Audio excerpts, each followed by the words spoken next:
Hello दोस्तों, स्वागत है आपका कर्ण IAS PCS एकेडमी में। मैं कर्ण। फ्रेंड्स, जो हम लोग शिक्षक भर्ती है तो प्रैक्टिस सेट देख रहे हैं, उसका सेट नंबर 19 है। ये मिशन IAS जो रंजीत सर का उसका है।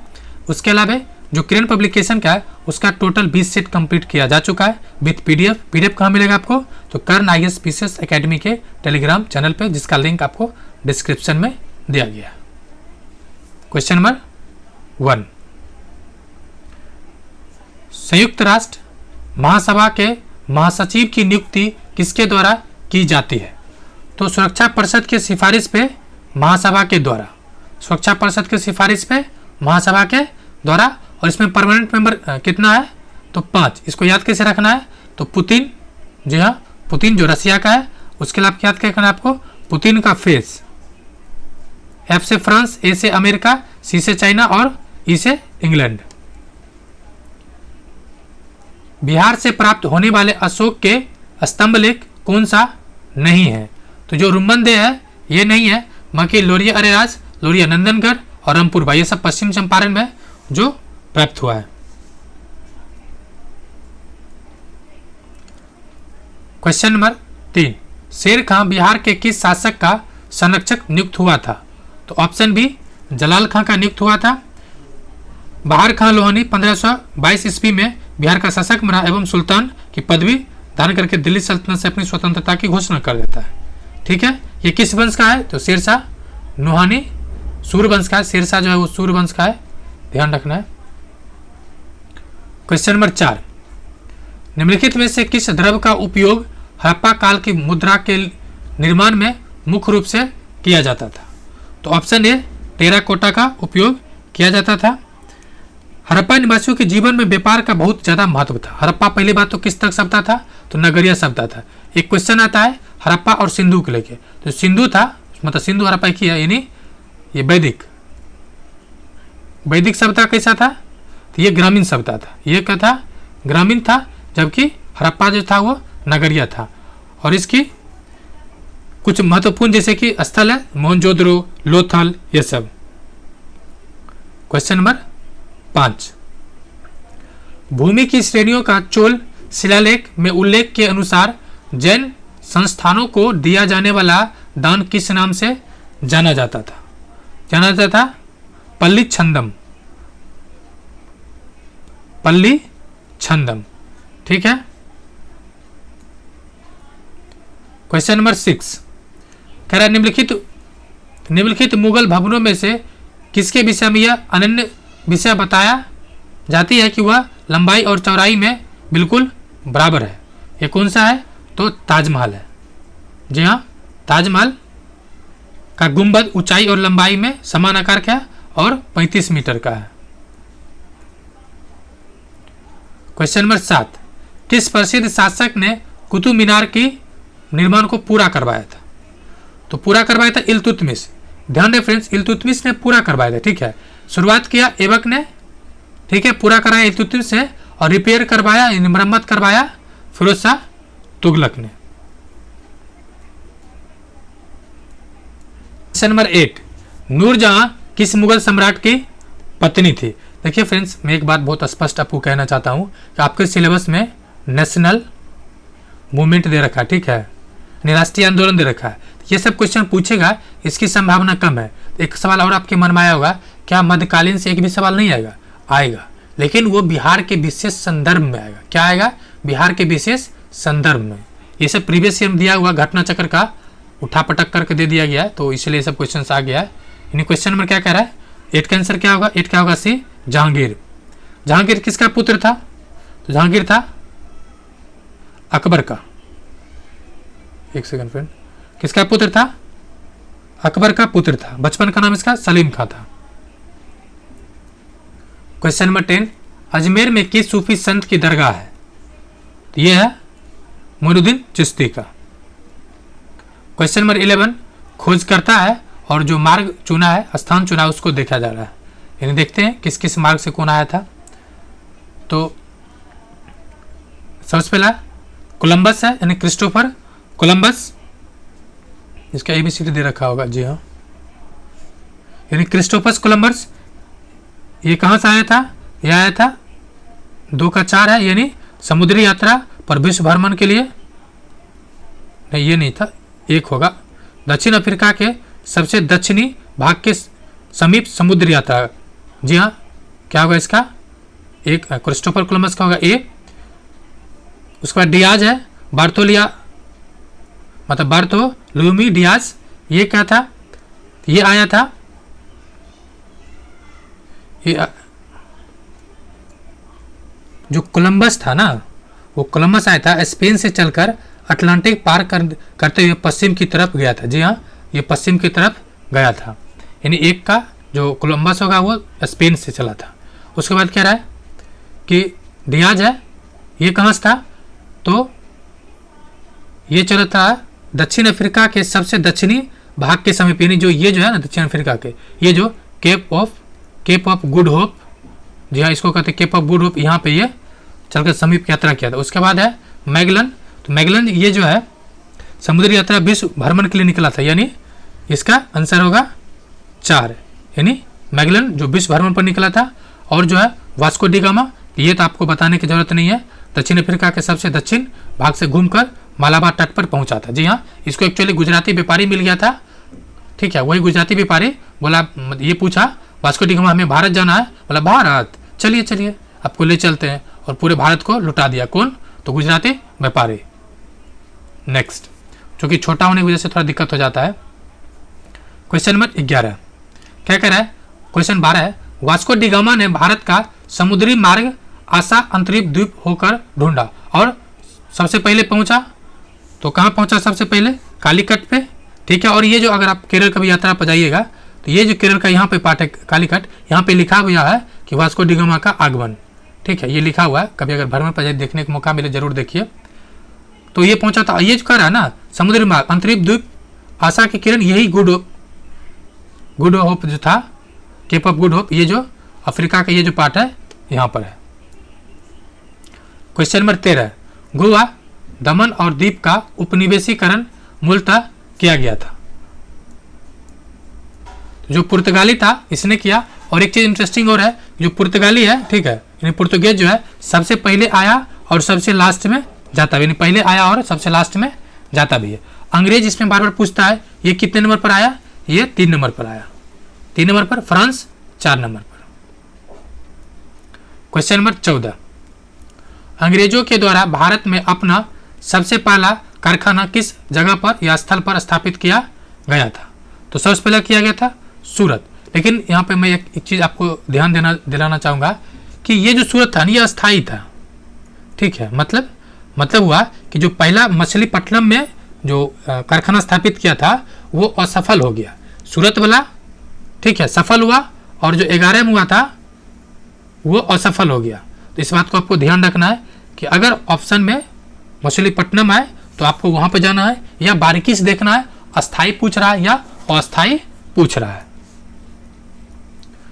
क्वेश्चन नंबर 15, पलासी युद्ध का मैदान किस राज्य में है, तो ये किस राज्य में है, पश्चिम बंगाल में, ठीक है।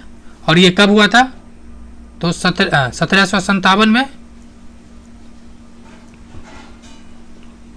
सिराजुद्दौला और अंग्रेज के बीच।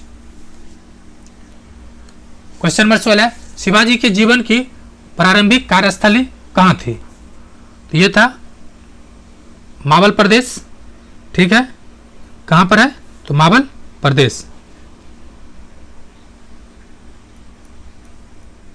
क्वेश्चन नंबर 17, शिवाजी के साम्राज्य की राजधानी कहाँ थी, तो ये बनाए थे अपनी राजधानी को रायगढ़।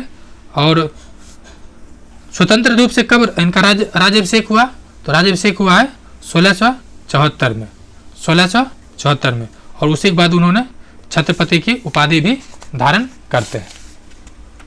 वो अंतिम हिंदू राजा जिसने हिंदू स्वराज स्थापित करने में कुछ हद तक सफलता पाई थी, वह कौन था, वो थे छत्रपति शिवाजी महाराज, मराठा शासक छत्रपति शिवाजी महाराज। क्वेश्चन नंबर 19, महेश्वर किस मराठा रानी की राजधानी थी, तो ऑप्शन बी अहिल्याबाई होलकर का, किसका था, तो अहिल्याबाई होलकर का। Next question number 20। ये भी मैच द फॉलोइंग ही है, इसको थोड़ा देखना पड़ेगा फ्रेंड्स छोटा करके। चलिए देखते हैं। कह रहा है कि पेशवा ये कहाँ था, पेशवा पुणे का था। जी हाँ, 1 का 2 होगा, 1 का 2 अगर देखिएगा तो ऑप्शन जो सी और डी कैंसिल हो जाएगा। वहाँ की गायकवाड़, गायकवाड़ कहाँ का था, तो गायकवाड़ था इंदौर का। कहाँ का था, इंदौर का। और ग्वालियर ये बार बार सुनते होंगे, सिंधिया कहाँ का था, तो ग्वालियर का। इन आंसर क्या होगा इसका, 1। इसको थोड़ा जूम कर देते हैं। क्वेश्चन नंबर 21 कह रहा है कि पृथ्वी के वायुमंडल का सर्वाधिक घनत्व कहाँ पर होता है। ये होता है क्षोभ मंडल में। जी हाँ, एटमॉस्फेयर का जो घनत्व होता है क्षोभ मंडल में। ठीक है, ऑप्शन ए। क्वेश्चन नंबर 22 पृथ्वी की सतह से सबसे दूर वातावरणीय परत को क्या कहते हैं, जो सबसे आखिर में उसको क्या कहेंगे, बहिर्मंडल। वैसे क्या है, क्षोभ मंडल, समताप मंडल, मध्य में जो तीसरा भाग है मध्य मंडल है, उसके बाद आयवन मंडल और बहिर्मंडल। सबसे बाहर जो है वो बहिर, बहुत से बाहर बहुत से बहिर। नेक्स्ट क्वेश्चन नंबर 23 उत्तरी गोलार्ध के दाएं पवनों का विक्षेपण डैश द्वारा होता है। ठीक होता है पृथ्वी के घूर्णन। ये देखिए, ये थोड़ा समझ लीजिए। ये हो गया मान लेते हैं उत्तरी गोलार्ध ऊपर वाले, ये हो गया इक्वेटर 0 डिग्री। अब क्या कर रहा है, उत्तरी गोलार्ध के दाएं यानी दाहिना साइड, ये साइड का विक्षेपण किस कारण होता है, तो ये होता है पृथ्वी के घूर्णन कारण। आप देखिए इसमें मेनली कारण क्या होता है, जो कोरियोलिस फोर्स है ना, कोरियोलिस बल। जी हाँ, कोरियोलिस बल क्या होता है, अगर आप यहाँ पे माने खड़ा हो जाते हैं इक्वेटर पे, तो इक्वेटर के आप राइट साइड वो दाहिने दिशा में हवा या पवन मुड़ती है, और लेफ्ट साइड में बाएं दिशा में पवन मुड़ती है। यही वजह है इक्वेटर पर आपको जो करंट देखिएगा, जैसे कि मैंने ब्राजील की धारा है तो ये नीचे आ गया है, किनारे की धारा ऊपर चला गया है, मतलब इस तरह से धारा का डिस्ट्रीब्यूशन किया हुआ है। क्वेश्चन नंबर 24 वायुमंडल में दैनिक मौसम परिवर्तन निम्नलिखित में से किसके कारण होता है, किसके कारण होता है, तो ऑप्शन ए क्षोभ मंडल। किसके कारण नहीं होना चाहिए, किस मंडल में होना चाहिए, तो किस मंडल में होता है ये सब चीज, तो क्षोभ मंडल में। और एक चीज और इसको कहा जाता है, जो परिवर्तनकारी मंडल कौन सा है, तो परिवर्तन मंडल भी क्षोभ मंडल का होता है, क्योंकि दैनिक मौसमी परिवर्तन या दैनिक मौसमी घटनाएं कहाँ होता है, सभी चीज क्षोभ मंडल में होता है। क्वेश्चन नंबर 25 मैग्लेनेक मेरिडियन क्या है, यह है क्या, तो ऑप्शन डी यानी पृथ्वी के मैग्नेटिक उत्तर और दक्षिण से गुजरने वाले क्षेत्र। क्वेश्चन नंबर 26 फ्रेंड्स, अगर आपको किसी भी आंसर पर डाउट हो प्लीज आप question number with answer, correct answer को कमेंट करें। यकीन मानिए उसको ना केवल मैं सुधार करूंगा बल्कि सभी देखने वालों को भी पिन करके मैसेज को इन्फॉर्म कर दूंगा, क्योंकि सीखने और सिखाने की प्रक्रिया निरंतर चलते रहना चाहिए।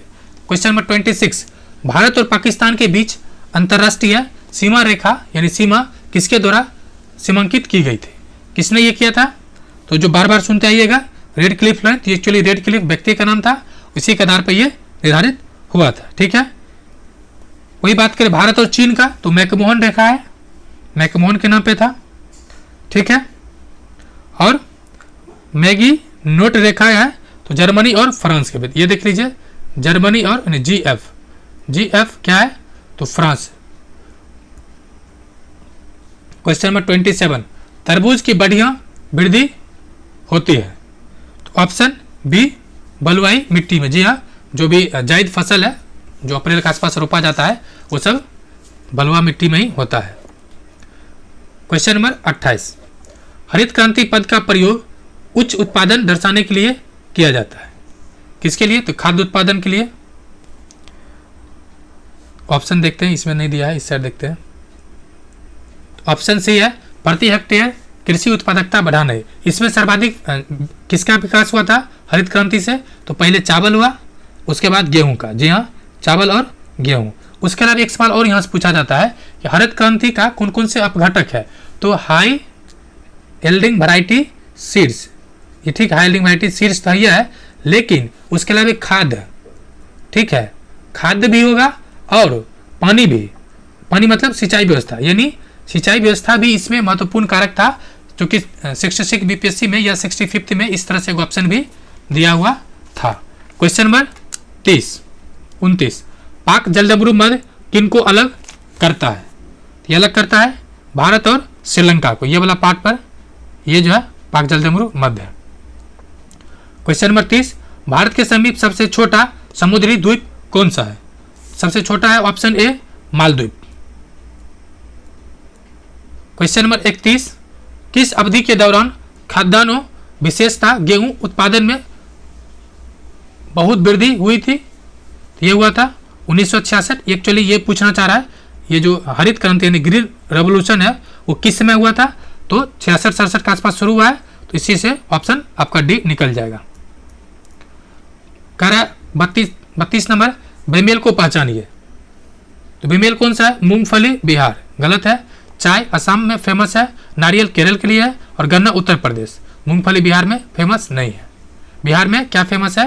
तो फॉक्सनट मतलब मखाना, और ये 68वां बीपीएससी में पूछा भी गया था। क्यों? क्योंकि उसको जीआई टैग मिला है। क्वेश्चन नंबर 33, मुदुमलाई वन्यजीव अभयारण्य किस राज्य में स्थित है? ये यूपीएससी क्वेश्चन है, तो ये तमिलनाडु में स्थित है। क्वेश्चन नंबर 34, वह एकमात्र अभयारण्य जहां कश्मीरी महामृग या हंगुल रहता है, तो ये रहता है कहाँ? दाचीग्राम, जो कश्मीर में। इसे कश्मीरी मृग भी कहा जाता है। क्वेश्चन नंबर 35, भारत में हरित क्रांति अब तक किसके मामले में सबसे अधिक सफल रहा? तो अभी डिस्कशन किया गया जस्ट ऊपर, तो सबसे अधिक सफल रहने किस में रहा? तो गेहूं और चावल दोनों रहा है, ठीक है। इसे चावल सर्वाधिक है। क्वेश्चन नंबर 36, उपयोगिता से अभिप्राय है, यह है कि किसी वस्तु द्वारा प्रदत्त संतुष्टि। क्वेश्चन नंबर 37, पूंजीगत लाभ से क्या आशय है? तो परिसंपत्ति के मौद्रिक मूल्य में अधिमूल्यन, ऑप्शन बी। क्वेश्चन नंबर 38, यदि हाउस सफाई का मांग वक्र डी है, डी जो इतना और आपूर्ति एस इतना है, तो संतुलित मांग मात्रा क्या होगा?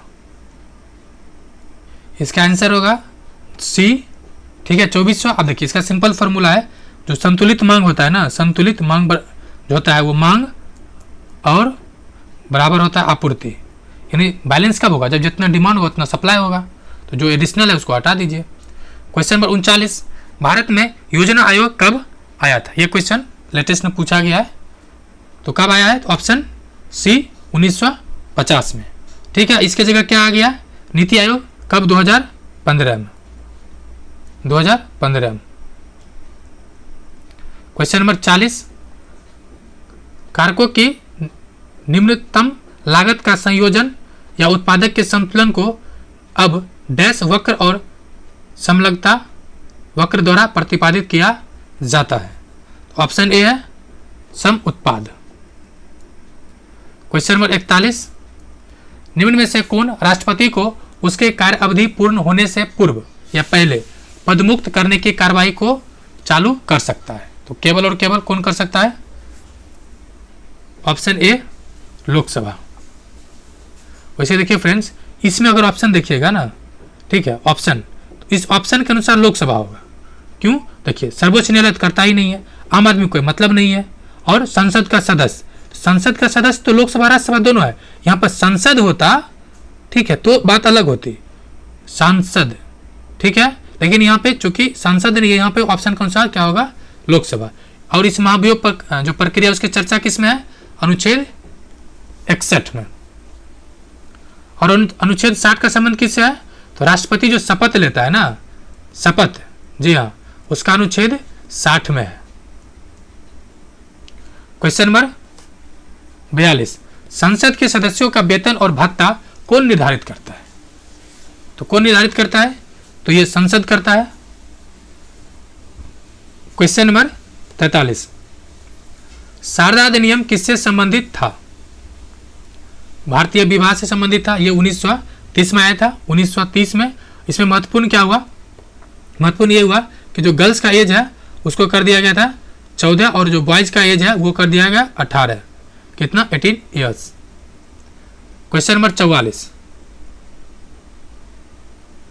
राजगोपालाचारी योजना के बारे में सही कथन है। तो ऑप्शन बी, अनेक कांग्रेस जनों ने इसका विरोध किया था। क्वेश्चन नंबर 45, राष्ट्रीय शैक्षणिक अनुसंधान और प्रशिक्षण परिषद NCERT की स्थापना कब हुआ था? ये प्रीवियस ईयर क्वेश्चन है। इसकी स्थापना हुआ था ऑप्शन डी 1906 ने।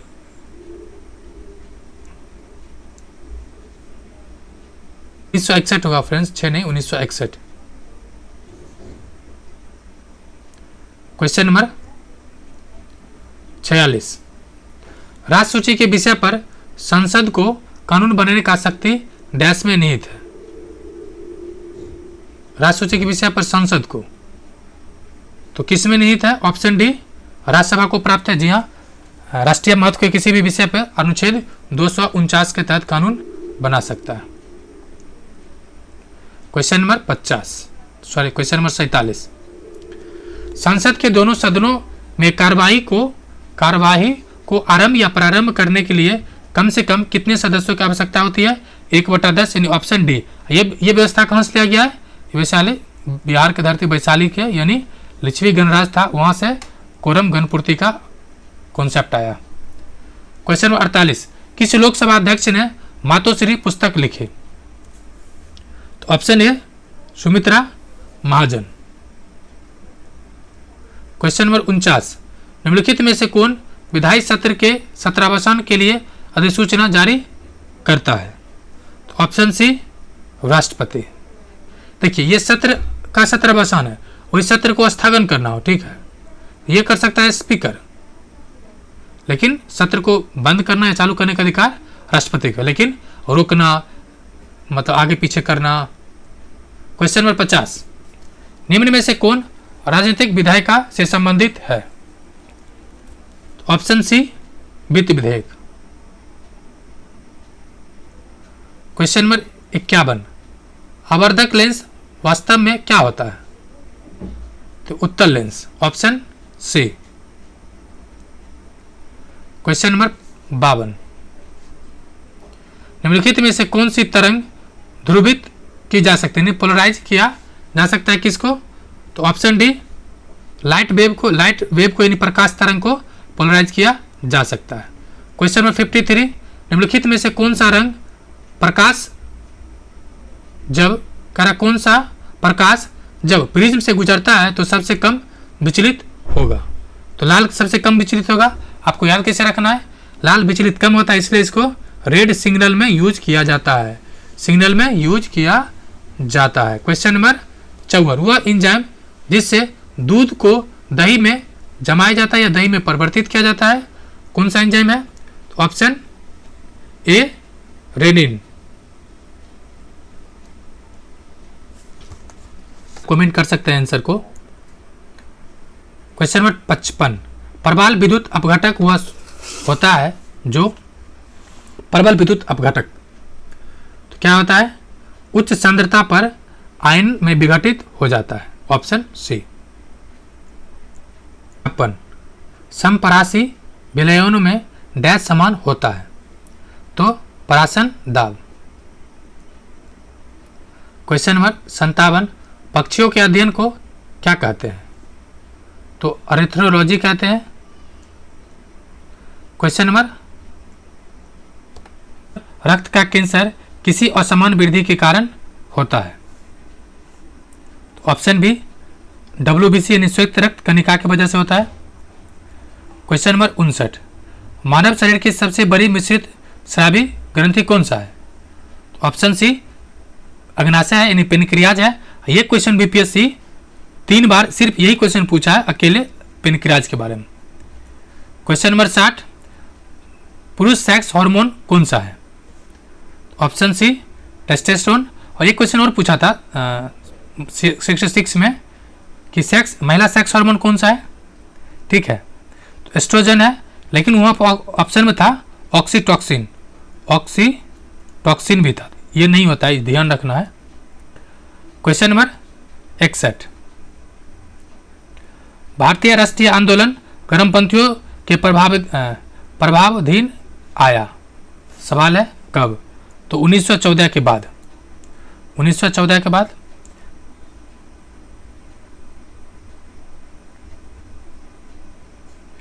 Question number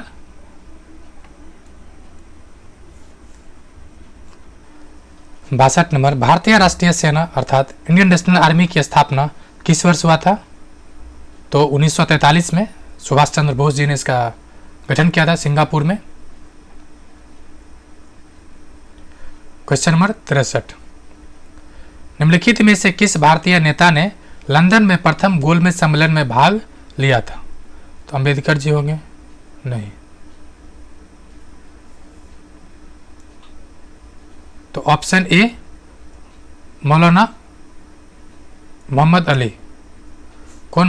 Maulana Mohammad Ali ji, option A.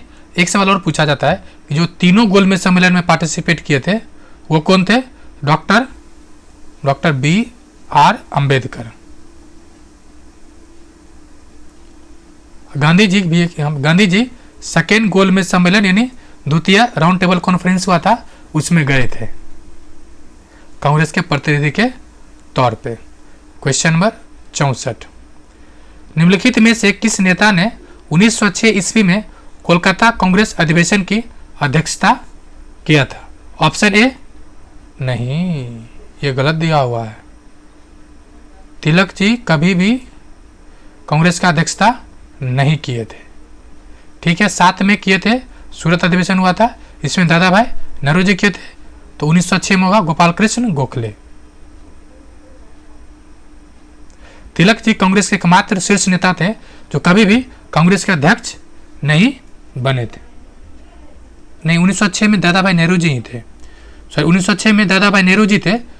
Answer गलत दे रखा है, 1906 में दादा भाई नेहरू जी ही थे।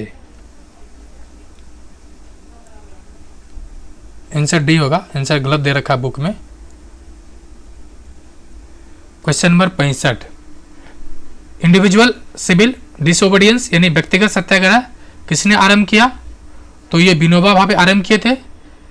एक यूपीएससी में 2006-7 में पूछा है कि दूसरा सत्याग्रही कौन थे? दूसरा थे जवाहरलाल नेहरू जी, और तीसरा भी पूछा है ब्रह्मदत्त कुछ नाम करके है। क्वेश्चन नंबर 66, निम्न में से कौन उग्रवादी नहीं थे? यानी नहीं कौन थे? जो आपको पता भी है, और मदन लाल ढींगरा भी है जो हत्या कर दिया था। तो नहीं कौन है? देखते हैं ऑप्शन क्या दे रखा है। उधम सिंह भी है, जी हाँ, जो मार दिया था गोली। तो जो गोपाल कृष्ण गोखले जी हैं ये नहीं थे, और ये इनका एक मतलब इंडियन सर्वेंट सोसाइटी पूछा जाता है, सर्वेंट सोसाइटी ऑफ इंडिया यानी भारत सेवक संघ करके, ये उसका गठन 1905 में गोखले जी किए थे। क्वेश्चन नंबर 67, क्या कह रहा है? महात्मा गांधी दिसंबर 1931 में खाली हाथ कहां से लौटे थे? ये लौटे थे लंदन से। एक्चुअली ये खुद ही बोले थे, मैं खाली हाथ आया हूं, लेकिन मुझे जिस काम के लिए भेजा था उसको मैंने, जिस ध्वज को साथ मुझे भेजा गया था उस ध्वज को मैंने झुकने नहीं दिया था। एक्चुअली जो राउंड टेबल कॉन्फ्रेंस हुआ था, इन्हें गोलमेज सम्मेलन, जो दूसरा गोलमेज सम्मेलन, उसके चर्चा इसने किए थे, और दिसंबर 1931 में ये वापस आते लंदन से। बोलते हैं कि मैं खाली हाथ लौटा हूं, लेकिन अपने ध्वज को झुकने नहीं दिया।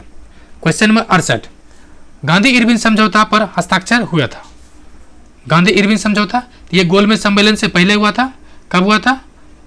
ये हुआ था 5 मार्च 1931 को, इन ऑप्शन ए। क्वेश्चन नंबर 69, असहयोग आंदोलन आरंभ हुआ था 1920 में, ऑप्शन ए 8 अगस्त को। ठीक है, सॉरी 8 नहीं 1 अगस्त को, 8 अगस्त को नहीं 1 अगस्त को स्टार्ट हुआ था, और खत्म कब हुआ? तो खत्म हुआ 12 फरवरी को, लेकिन चौरी चौरा घटना हुआ था 5 फरवरी को। 5 फरवरी को घटना हुआ, और 12 को मीटिंग करके गांधी जी आंदोलन को वापस लेने का प्रस्ताव देते हैं, और परिणाम स्वरूप कांग्रेस में विभाजन हो जाता है। और रिजल्ट क्या आता है? क्वेश्चन नंबर 70, किसकी दृष्टि में कृषि प्रस्ताव एक टूटते हुए बैंक के नाम एक उत्तर दिनांकित चेक यानी post dated cheque upon a crashing bank, ये गांधी जी का कथन है, option A. Question number 71, BOD यानी बायोलॉजिकल ऑक्सीजन डिमांड किसके लिए एक मानदंड है, ये जो है ऑक्सीजन चेक करने के लिए, यानी ऑप्शन ए। नाइट्रोजन जलीय पारिस्थितिकी तंत्र में प्रदूषक परख में लिए जो पॉल्यूटेंट है उसको चेक करता है, तो प्रदूषक परख ऑप्शन ए। यहाँ पर ध्यान ये देना है कि जलीय पारिस्थितिकी तंत्र में प्रदूषण परख किया जाता है, जो मेनली जो कार्बनिक पदार्थ होता है उसको इसमें विघटित करके देखा जाता है, लेकिन जो COD होता है केमिकल ऑक्सीजन डिमांड, इसमें कार्बनिक एंड नॉन कार्बनिक पदार्थ को भी विघटित किया जाता है माइक्रो ऑर्गेनिज्म के द्वारा, माइक्रो नहीं बल्कि केमिकल के द्वारा। क्वेश्चन नंबर 72, अमृता देवी पुरस्कार से मतलब किसे दिया जाता है, तो वन विकास, पर्यावरण संरक्षण एवं वन जीव संरक्षण के क्षेत्र में उत्कृष्ट कार्य करने वाली समिति या प्रबंधन या पंचायत या ग्राम स्तर के संस्था को। दूसरा क्या है, वन विकास व संरक्षण में उत्कृष्ट कार्य करने वाले व्यक्ति को दिया जाता है, यानी संस्था, समिति, व्यक्ति, और वन जीव संरक्षण में उत्कृष्ट कार्य करने वाले व्यक्ति को, यानी उपरोक्त सभी को। क्वेश्चन नंबर 73, अम्लीय वर्षा का pH मान कितना होता है, तो ये 5.6 से कम होता है, और इसमें कौन सा गैस होता है, SO2 और NO2 के कारण अम्लीय वर्षा होता है, और SO2 फॉर्म क्या होता है, H2SO4, ठीक है, और NO2 से HNO3। क्वेश्चन नंबर 74, निम्नलिखित में से कौन एक कृत्रिम पारिस्थितिकी तंत्र नहीं है, तो कृत्रिम नहीं मतलब नेचुरल होगा, तो कौन सा है, तो वन तो नेचुरल है, ऑप्शन सी वन होगा। बाकी आप जलाशय बना सकते हैं, धान के खेत मतलब धान बो सकते हैं और उद्यान लगा सकते हैं। क्वेश्चन नंबर 75, लाल किले में अपना स्वतंत्रता दिवस के भाषण के दौरान प्रधानमंत्री मोदी जी ने भारत के सबसे लुप्तप्राय प्रजातियों के संरक्षण के निम्नलिखित में से किस परियोजना की शुरुआत की घोषणा की है, ये परियोजना है डॉल्फिन परियोजना, जी हाँ, और डॉल्फिन का अभ्यारण्य क्षेत्र कहाँ है, बिहार के भागलपुर में, और 5 अक्टूबर को कौन सा दिवस मनाया जाता है, आपको सर्च करके बताना है। क्वेश्चन नंबर 76, वन के पारिस्थितिकी तंत्र में कवक को किस समूह में सम्मिलित किया जाता है, कवक है क्या, तो अपघटक करता है नहीं, बायोडिग्रेडेबल है, ठीक है, बैक्टीरिया एंड कवक। क्वेश्चन नंबर 77, वनों को नष्ट करने यानी डिफोरेस्टेशन का कुप्रभाव क्या पड़ता है, तो मृदा अपरदन। क्वेश्चन नंबर 78, लवणीय जल के प्रमुख स्रोत कौन सा है, तो कौन सा होगा, समुद्री क्षेत्र आसपास जहां पर होगा, तो समुद्र और महासागरीय निकाय, ऑप्शन डी। क्वेश्चन नंबर 79, निम्नलिखित में से कौन सी एक ग्रीन हाउस गैस नहीं है, तो गैस कौन सा नहीं है, तो option A carbon monoxide gas नहीं है, बल्कि CO2 है, कार्बन मोनोऑक्साइड नहीं है, ठीक है। जल वाष्प ये सर्वाधिक प्रतिशत में रहता है, ये 30 से लेके लगभग 70% तक रखता है। कार्बन डाइऑक्साइड इसकी मात्रा कितना होता है, CO2 का ये सर्वाधिक महत्वपूर्ण गैस है, ये जाता है 9% से 26%। क्वेश्चन नंबर 80, सबसे स्थिर पारिस्थितिकी तंत्र कौन सा है, तो आप जानते हैं जो सागर है, जहाँ पानी में ज़्यादा परिवर्तन नहीं होता है, ऑप्शन ए होगा। वन, पर्वत और रेगिस्तान तो बहुत ज़्यादा परिवर्तन होता है। क्वेश्चन नंबर 81 कह रहा है, डैश किसी खाद्य श्रृंखला में क्रमिक रूप से उच्च स्तर पर एक जीव यानी टॉक्सिक की सांद्रता है, यानी बायो सॉल्यूशन है, नहीं बायो सॉल्यूशन नहीं, जैव आवर्धन है, ऑप्शन सी होगा जैव आवर्धन। इसमें होता क्या है, इसको एकदम बहुत आसानी से समझ सकते हैं। मान लेते जो कोई जानवर है, ठीक है, कोई जानवर है, मान लिया जाइए, इसमें क्या हुआ है कि इसमें मैंने पेन किलर दिए, इंजेक्शन दिए, इसमें इंजेक्शन दिए, और ये इंजेक्शन को बड़ा, मान लेते कोई बड़ा मछली खा लिया, ठीक है, बड़ा मछली खाया, ये जो थोड़ा थोड़ा था 10 मछली खाया, एक पॉइंट था, इसमें 10 पॉइंट हो जाएगा। इससे भी बड़ा मछली इसको कोई और खा लिया, उसमें 5 मछली खा ली, इसमें 50 पॉइंट हो जाएगा। इस तरह से जो टॉक्सिक चीज़ें हैं वो धीरे धीरे छोटे छोटे होते होते बहुत ज़्यादा मात्रा में बड़ा बड़ा जैसे जैसे चेंज होता है वो बढ़ता चला जाता है। Question number 82, green house gas के उत्सर्जन निम्न में से किस प्रकार के विकिरण से होता है? यूवी रेज, यानी ये नहीं, मतलब अवरक्त किरण, ऑप्शन सी। इंफ्रारेड की वजह से होता है, अवरक्त किरण की वजह से। क्वेश्चन नंबर 83, एक पारंपरिक अवशिष्ट जल उपचार में विशिष्ट चरण में से कौन अनुक्रमांक का अनुसरण या सही अनुक्रमांक है? ये जो अनुक्रमांक है ऑप्शन डी क्या है?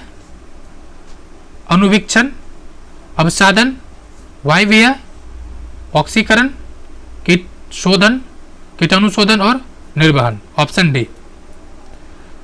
84 नंबर, पीने के पानी में फ्लोराइड की अधिकतम अनुमानित सीमा या सांद्रता कितना होना चाहिए? तो ऑप्शन बी 1.5 ml पर लीटर। क्वेश्चन नंबर 85, जल आपूर्ति के लिए सतही जल स्रोत का एक उदाहरण है। तो ऑप्शन ए है, क्या है?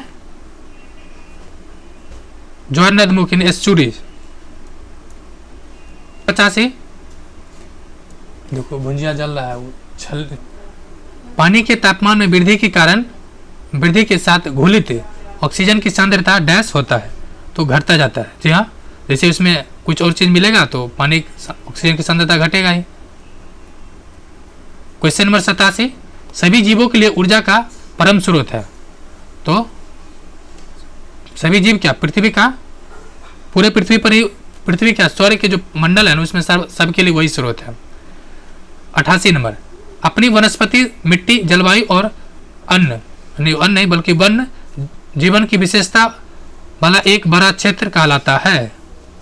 यह कहलाता है जैव प्रणाली। ऑप्शन जैव प्रणाली नहीं बल्कि यह कहलाता है जीनोम, ऑप्शन ए होगा। क्या कहलाता है? जीनोम, जीवोम। क्वेश्चन नंबर 89, पारिस्थितिकी उत्तराधिकारी के रूप में परिभाषित किया गया है। तो यह किया गया है एक प्रक्रिया, ऑप्शन बी है। क्या कर रहा है? एक प्रक्रिया जिसके द्वारा एक क्षेत्र में प्रजाति और निवास का मिश्रण समय साथ बदल जाता है। ये क्वेश्चन नंबर आखिर और क्वेश्चन नंबर 90 है। फ्रेंड्स, अगर आपने चैनल को अभी तक सब्सक्राइब नहीं किया, चैनल को सब्सक्राइब कर ले। पीडीएफ इसको चाहिए तो करना स्पीसीएस टेलीग्राम ग्रुप ज्वाइन करके प्राप्त कर सकते हैं। साथ ही साथ किरण पब्लिकेशन हो या एडुटेरिया का जो शिक्षक भर्ती प्रैक्टिस सेट है वो भी स्टार्ट किया। किरण तो कंप्लीट हो गया, एडुटेरिया स्टार्ट होने वाली है। क्वेश्चन नंबर 90, पारिस्थितिकी के क्षेत्र में स्तरीकरण से तात्पर्य है।